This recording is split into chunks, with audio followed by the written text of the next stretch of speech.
Talofa lava, this is Pacific Waves from RNZ Pacific.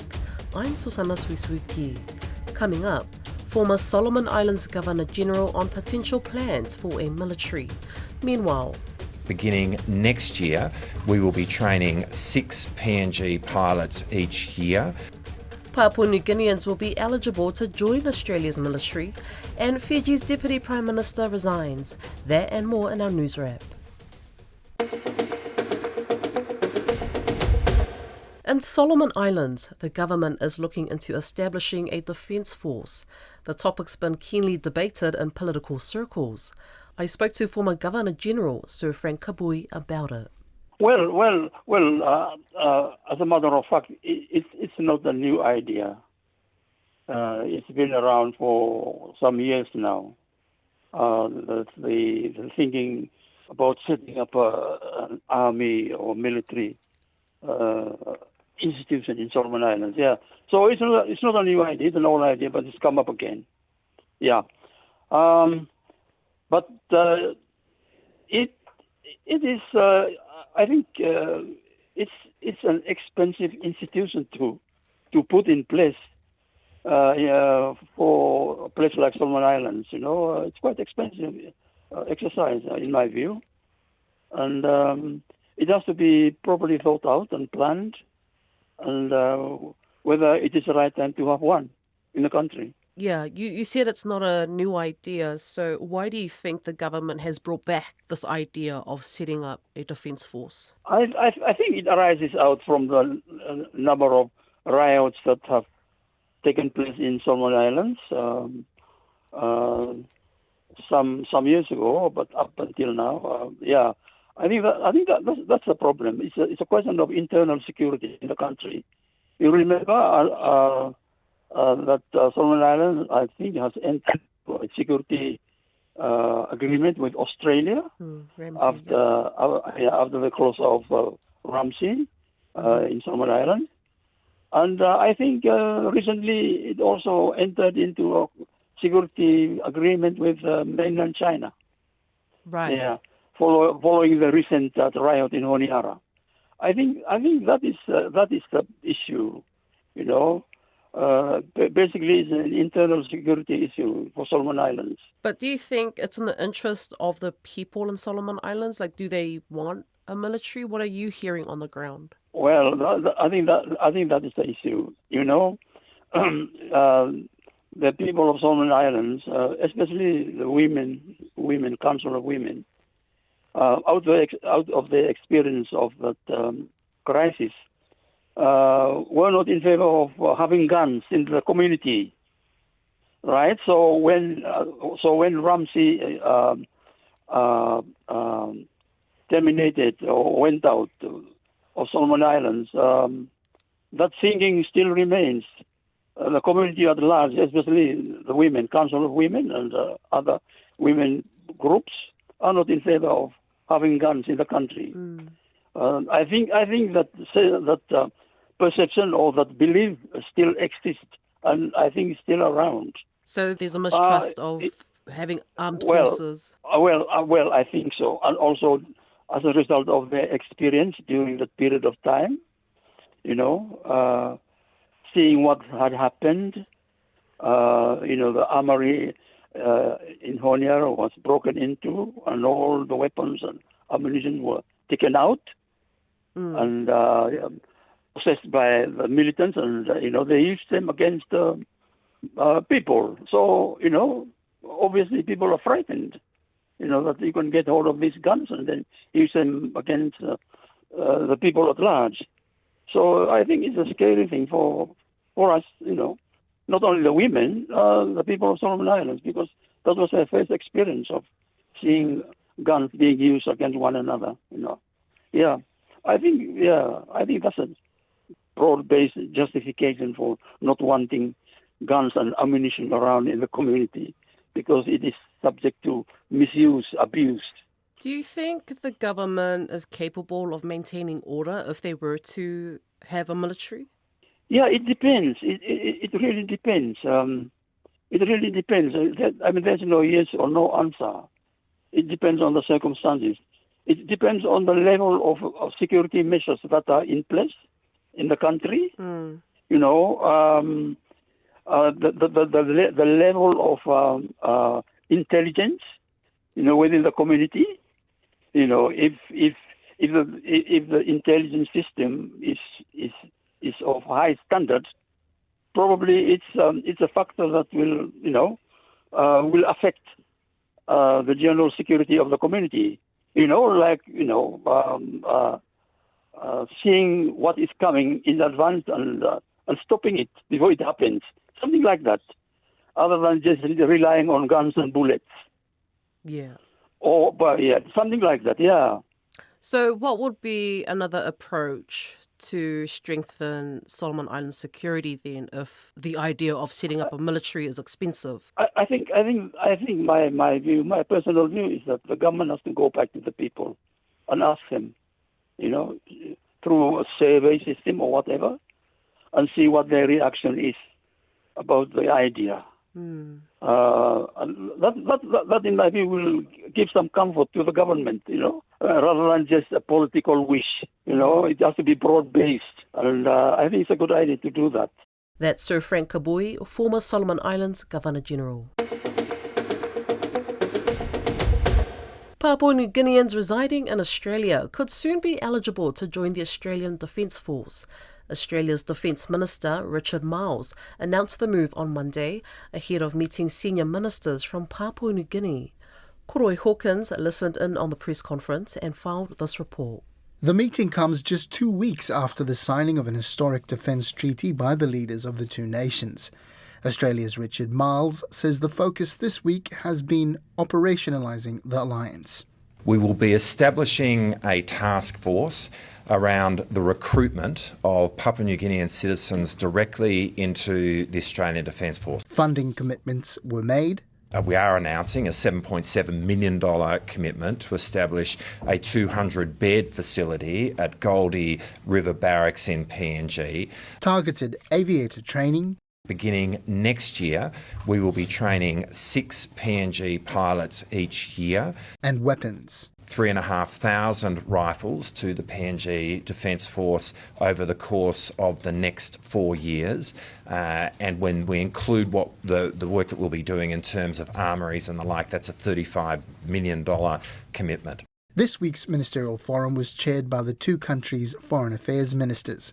Australia's Penny Wong describes the first meeting of the new alliance as unprecedented and says it's built on trust. But it is also bringing that level of strategic trust and closeness to development, to economic and infrastructure partnerships, to education partnerships. All aspects of our relationship are defined now and imbued with that character of the alliance. $150 million is being poured into education development and $25 million into a disaster and relief package. Papua New Guinea's Foreign Minister, Justin Chichenko, says holding the annual ministerial forum so soon after the signing of the Puk-Puk Treaty was intentional. We have now taken our relationship with Australia to the next level, especially as an alliance together. And with that, as Minister Penny Wong said, Wampla Banis, Tupla House, different backyards. So we are together in more ways than one. That Tok Pisin saying there by Mr. Chichenko was an allusion to a statement originally made by Papua New Guinea Prime Minister James Marape, which translates to one fence, two houses, different backyards. So, how will Australia's recruitment impact PNG's own military numbers? Richard Marles had this to say. At the heart of the answer to that is training.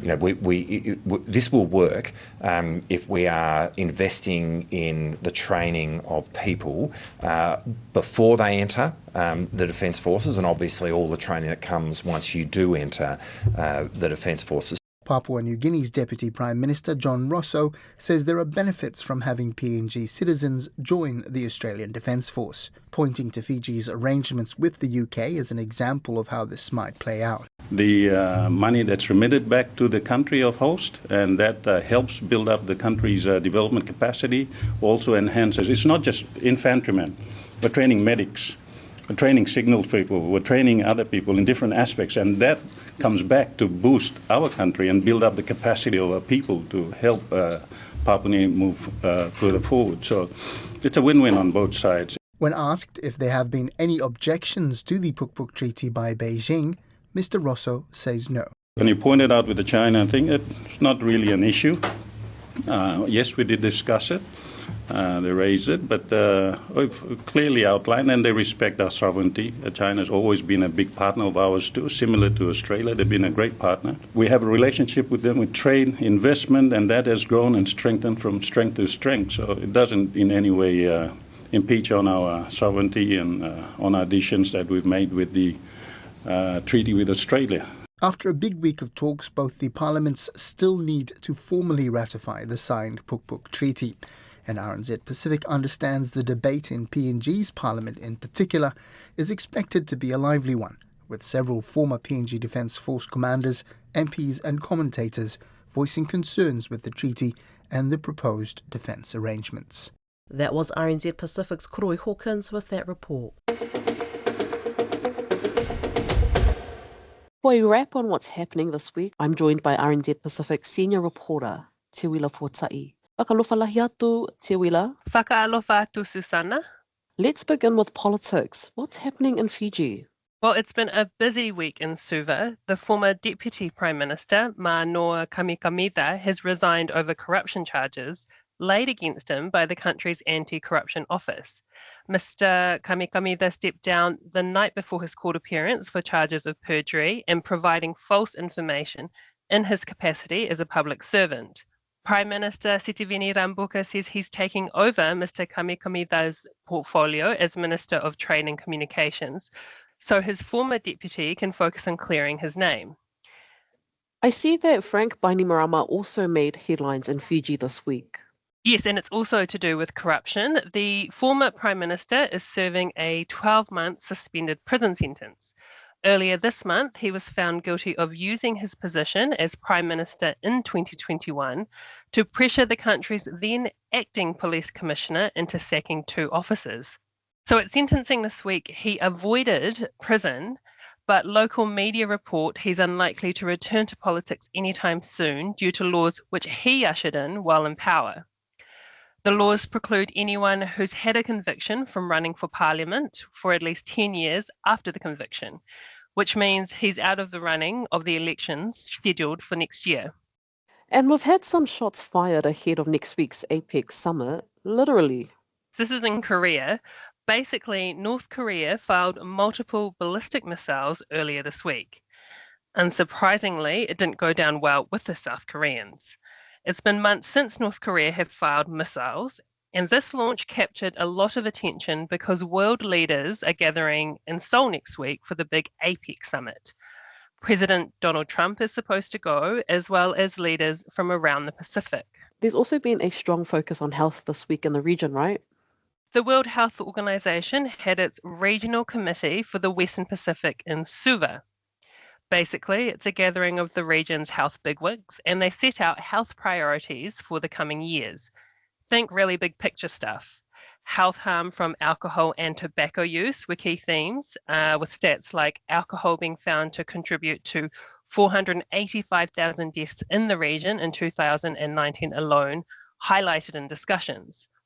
The WHO coordinator for non-communicable disease, Si Yin, didn't mince words on the problem. Our progress overall is just too slow and uneven. And alcohol is way too cheap. Marketing is pervasive and it's everywhere. We need the price and tax up, availability down, advertising and marketing off. We need stronger alcohol policies to ensure public health is protected and our younger generation is safeguarded. Health leaders also looked at combating HIV and AIDS and climate resiliency in health systems.